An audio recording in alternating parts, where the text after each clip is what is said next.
सावन के महीने का नियम 2 लोटे जल लेकर देवादिदेव महादेव के सामने जाइए।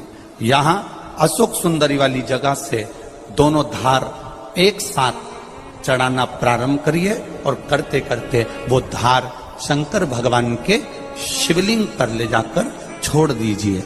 ये सावन के महीने के अगर आपने मात्र 7 दिन भी लगातार अगर ये धार आपने चढ़ा ली है तो देवादिदेव महादेव की कृपा से 3-4 महीने में सूचना आपको प्राप्त हो ही जाए। आपके घर के पास में जो शिवालय है भगवान शंकर का एक छोटा सा शिवलिंग है। मानो अगर दिल से तुमने मान लिया कि ये केदारनाथ है, दिल से तुमने मान लिया कि ये महाकाल है, दिल से तुमने मान लिया कि भीमा शंकर है, दिल से तुमने मान लिया कि ये मल्लिकार्जुन है, दिल से तुमने मान लिया कि विश्वनाथ है। जिस दिन तुम्हारा मन पर जाए श्रावण के महीने में जब तुम 2 लोटा जल चढ़ाने के लिए जाओगे, श्रावण के महीने में जब तुम 2 लोटा जल चढ़ाने के लिए जाओगे और 2 लोटा जल तक तुम अपने हाथ में लेकर चढ़ाओगे, जिस दिन तुम्हारा चित्त में मन में आ जाए कि आज मैं विश्वनाथ नहीं गई हूं, मैं सावन के महीने में मैंने विश्वनाथ का दर्शन नहीं करा है, सावन के महीने में मैं काशी नहीं गई, सावन के महीने में मैं गंगा के घाट पर नहीं गई, जिस दिन सावन के महीने में तुम्हारे मन में आ जाए 2 लोटा जल लिया, शंकर जी को चढ़ाते हुए अपने मन में विचार कर लिया कि मेरे विश्वनाथ मैं तुम्हारे दरवाजे तो नहीं आ सकी, पर मेरे जल में अगर बल होगा तो इस जल को आप वहां से यहां आकर स्वीकार कर लोगे। वो विश्वनाथ पहला दिन लगे 2 लोटा जल चालू कर दो। श्रावण के पूरे महीने 2 लोटा जल अपने घर से लेकर जाओ और अपने घर से जब जल लेकर जाओ तो ये विचार कर कर जाना, आज मैं शिव को काशी में, आज मैं शिव को केदार में, आज शिव को अमरनाथ में, आज शिव को भीमा शंकर में, आज शिव को मल्लिकार्जुन में। और फिर निवेदन करूंगा, जिस बहन को 19 और 20 साल तक भी औलाद नहीं हुई हो तो कृष्णेश्वर महादेव का नाम लेकर 2 लोटा जल तुम्बकेश्वर महादेव का नाम लेकर चढ़ा कर देखना, सावन के बाद में बाबा संतान जरूर देगा, झोली जरूर। कहीं नहीं जाना, अपने नजदीक में, अपने घर के पास में, अपने मोहल्ले में, अपनी गली में, अपने चौराहे पर, अपने घर के पास में जो शिवालय हो, जो शंकर का मंदिर हो, वहां जाओ, 2 लोटा जल समर्पित करो और फिर निवेदन करूंगा, जल से ज्यादा जरूरी है मेरे भोलेनाथ जी के मंदिर की सफाई करना।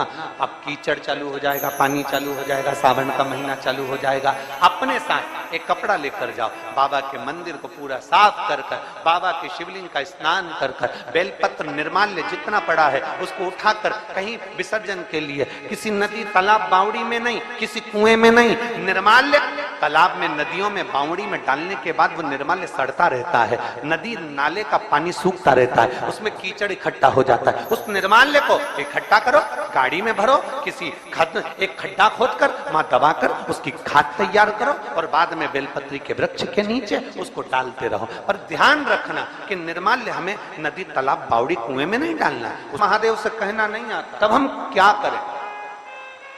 तो शिव महापुराण की कथा बड़ा सुंदर बात कहती है कि जीवन में कितनी भी तकलीफ हो, कितना भी कष्ट हो, कितना भी दुख हो, जब हम एक बेलपत्र लेकर भगवान शिव को समर्पित करने के लिए जाते हैं और दिल से, हृदय से, भाव से जब एक बेलपत्र समर्पित करते हैं और 1 लोटा जल अशोक सुंदरी पर चढ़ाने के बाद हम देवादिदेव महादेव को जब समर्पित करते हैं तो ये निश्चित है हमारे दुख, हमारी तकलीफ, हमारे कष्ट को मेरा शंभू काटता जरूर है, ये निश्चित। बोल बम का नारा है, जरा जम के, बोल बम का नारा है, सारी समस्या का हल।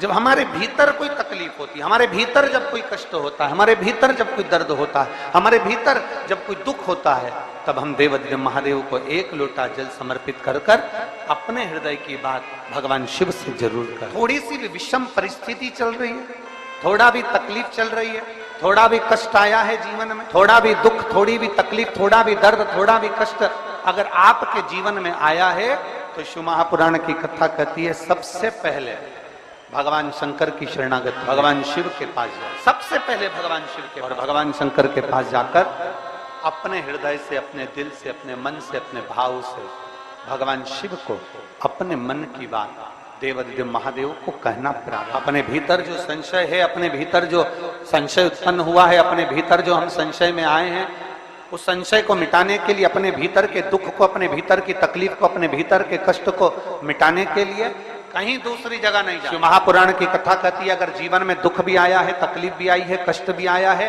पड़ोसी के यहाँ, रिश्तेदारों को, नातेदारों को, कुटुंब को, कबीले को जाकर कहोगे, वो दुख मिटने वाला नहीं, वो संशय समाप्त होने वाला नहीं, वो तकलीफ समाप्त होने वाली नहीं, वो दुख समाप्त होने वाला नहीं है। अगर जीवन में अगर तकलीफ आई है, जीवन में अगर कष्ट आया है, तो हमें शिव की शरणागति ग्रहण कर, एक लोटा जल हाथ में लेकर भगवान शिव से अपने दिल की बात, अपने मन की बात भगवान शंकर को जरूर जाकर कर रहे हो, ये आपके ऊपर निर्भर करता है। मां, महात्मा और परमात्मा। एक मां, दूसरे नंबर पर महात्मा और तीसरे नंबर पर जम के बोलो जरा, अच्छे जम के बोलो, परमात्मा। ये तीन आपको देखते तक नहीं, फिर भी अपना पूरा प्रेम, अपनी पूरी वात्सल्यता, अपनी पूरी करुणा, अपनी पूरी उदारता, ये आपके ऊपर उंडेल देते हैं। कौन कौन? जम के बोलो जरा। पहले नंबर पर, आवाज नहीं आई, जम के जरा, मां। दूसरे नंबर पर महात्मा और तीसरे नंबर पर परमात्मा। जब बच्चा गर्भ में आता है, मां उसको देखती नहीं, मां ने उसको देखा नहीं। जब बच्चा गर्भ में आया, जब बच्चा गर्भ में पहुंचा, तो मां ने उसको देखा नहीं, मां उसको देखी नहीं। बच्चा जब गर्भ में आता है तो मां ने उसको देखा नहीं होता है। बच्चा जब गर्भ में आता है तो मां उसको निहारी नहीं होती है। पर मां अपनी पूरी करुणा, अपनी पूरी उदारता, अपनी पूरी वात्सल्यता, अपना पूरा प्रेम मां उस बच्चे को दे देती, पूरी करुणा दे दी मां ने, पूरी वात्सल्य।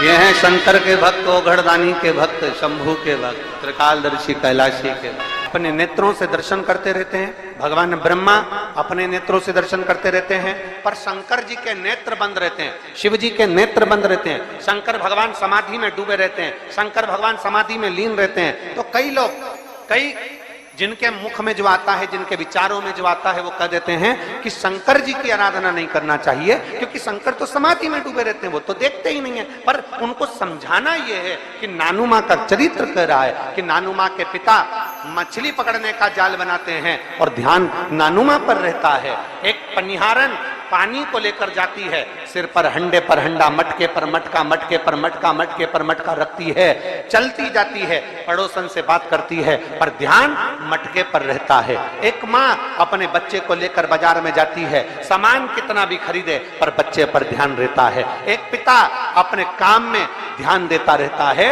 उसी तरह मेरा ओघड़दानी भले नेत्र बंद कर कर समाधि में डूबा हुआ हो, पर जो एक लोटा जल चढ़ाता है, मेरे शंकर का ध्यान उस पर बना ही रहता है। वृक्ष लता से स्नान कराऊंगी, ये अपने भीतर ने एक संकल्प अपने भीतर लेना है कि श्रावण के महीने में हमें शिव को कैसे रिझाना है। देव अधिदेव महादेव को पकड़ने का जाल इंसान नहीं बना सकता, वो तो शंकर देव अधिदेव महादेव किसी के दिल में आकर बैठ जाते हैं, तो वो हृदय के जाल में शंकर को पकड़कर अपने दिल में बिठा लेता है। कोई कोई लिंग के सम्मुख में सत्य बोला है। घर में जब शुभ आयोजन होगा, घर में जब शुभ शकुन होगा, घर में जब शुभ कार्य किया जाएगा, घर में जब वंश की वृद्धि हो रही होगी, घर में कोई नया मेहमान आ रहा होगा, घर में कोई आतिथ्य हो रहा होगा, कोई नया मुहूर्त हो रहा होगा, तब हे नारायण आप सत्य बोले हो, इसलिए आपकी पवित्र पूजन प्रत्येक घर में पूर्णिमा, अमावस्या, एकादशी, द्वादशी, संक्रांति आदि का दिन आपके इस स्वरूप की पूजन पूरा ब्रह्मांड करेगा और आपको लोग सत्यनारायण भगवान के नाम से पुकारेंगे। बोल सत्यनारायण भगवान की। इसीलिए स्कंद पुराण का रेवा खंड कहता है, इसलिए हमारे यहाँ जब सत्यनारायण भगवान की हम कथा श्रवण करते हैं, प्रथम अध्याय पूर्ण होता है, द्वितीय अध्याय पूर्ण होता है, तो विद्वान ब्राह्मण जन कहते हैं इति श्री रेवा खंडे प्रथम अध्याय। तो ऐसा रेवा खंड में से भगवान सत्यनारायण के सुंदर स्वरूप का वर्णन आता है। शिव महापुराण में से भगवान सत्यनारायण के स्वरूप का वर्णन आता है। भगवान शिव की पवित्र कथा का वर्णन आता है। भगवान शंकर के सुंदर स्वरूप का वर्णन आता है। और भगवान नारायण का एक नाम सत्यनारायण। महीने, 2 महीने, 3 महीने, 6 महीने, 4 महीने, 8 महीने, 10 महीने, 12 महीने में एक नियम बना लो कि हमारे घर में हम सत्यनारायण भगवान की कथा किसी ब्राह्मण जन को बुलाकर करवाकर यज्ञ ग्यारी करवाकर अपने जीवन को सार्थक बनाएंगे। क्योंकि सत्यनारायण की कथा भी शिव की कृपा के आनंद में। कहते हैं जहां सत्यनारायण की कथा होती है वहां शंकर की भी कृपा नित्य बनी रहती है, क्योंकि शिव ने ही तो उपदेश दिया। हमारे यहाँ तो माताएं बड़ा सुंदर सुंदर भजन भी गाती हैं। सत्यनारायण पर चढ़ेगा पर शिव पर कभी नहीं चढ़ेगा, कभी नहीं। गौ माता तू झूठ बोली है मेरे सामने, तेरा पूरा शरीर पुजाएगा। कन्यादान, वस्त्रदान, मुद्रादान, स्वर्णदान, अन्नदान, सारे दान आगे से होंगे, पर गौदान पीछे से होगा। गाय की पूंछ पकड़कर किया जाएगा, क्योंकि तू झूठ बोल गई मेरे सामने। सारे देवताओं की परिक्रमा आगे से, पर गौ माता की परिक्रमा पीछे से होगी। गाय की परिक्रमा आगे से नहीं होती, पीछे से चालू होकर पीछे। झूठ बोल गई मेरे सामने। गौ माता तो जगत की मां कहलाती है। गाय माता भी कहती है मुझे क्षमा कर, मेरे मुख से झूठ निकल गया। केतकी का फूल कहता है क्षमा करिए, मेरे मुख से झूठ निकल। ब्रह्मा जी क्षमा नहीं मांगे, क्षमा नहीं। ब्रह्मदेव कह रहे हैं कि आकाशवाणी झूठी है। आकाशवाणी झूठी? भगवान शंकर ने अपने तुरंत पैर का नख तोड़कर फेंका, काल भैरव प्रकट कर लिया। काल भैरव को आज्ञा करी ब्रह्मा का सिर काट दो। जिस मुख से वो झूठ बोल रहा, जिस मुख से वो झूठ बोल, ब्रह्मा जी के सम्मुख में काल भैरव प्रकट हो गए। काल भैरव ने अपना हाथ की उंगली का नख तोड़कर फेंककर ब्रह्मा जी के शीश को काट दिया। कटा हुआ सिर लुढ़कता लुढ़कता गया, उनके रक्त निकलता गया। कटा शीश भी झूठ बोलता रहा, झूठ बोलता। सत्य को प्रमाण की जरूरत नहीं होती, पर झूठ को प्रमाण चाहिए। सत्य एक दिन उजागर होता ही है, उसको कितना भी दबाया, सत्य को कितना भी दबाए, वो उजागर होगा। आज नहीं तो कल होगा, कल नहीं तो परसों होगा, आने वाली पीढ़ी को होगा, पर सत्य सामने जरूर आएगा। सत्य को कोई नहीं दबा सकता। चाहे दुनिया में कितना भी प्रपंच रच लो, चाहे दुनिया में कितना भी पाखंड रच लो, सत्य को दबाने के लिए तुम सारी पूरी जिंदगी निकाल देना, पर एक दिन सत्य सत्य होता है और सत्य दुनिया के सामने आता जरूर है। दब नहीं सकता, दम नहीं ना दबाओ। सत्य को कितना झुकाने का प्रयास करोगे, सत्य को कितना दबाने का प्रयास करोगे।